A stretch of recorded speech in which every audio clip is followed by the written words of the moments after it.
তোমরা আমার ভাই, তোমরা ব্যারাকে থাকো, কেউ তোমাদের কিছু বলবে না, কিন্তু আর আমার বুকের পর গুলি চালাবার চেষ্টা করো না,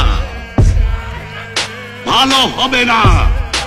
7 কোটি মানুষকে তাবায় রাখতে পারবো না।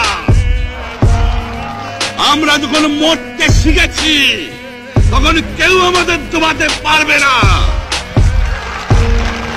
যে পর্যন্ত আমার এই দেশের মুক্তি না হবে, খাজনা ট্যাক্স বন্ধ করে দেওয়া হলো, কেউ দেবে না।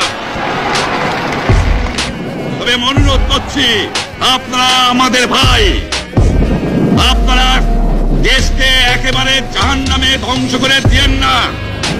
জীবনে আর কোনোদিন আপনাদের মুখ দেখা দেখি হবে না।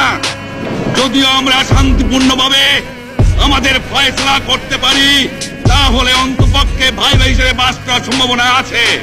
সেই জন্য আপনাদের অনুরোধ করছি, আমার এই দেশে আপনারা মিলিটারি শাসন চালাবার চেষ্টা করবেন না।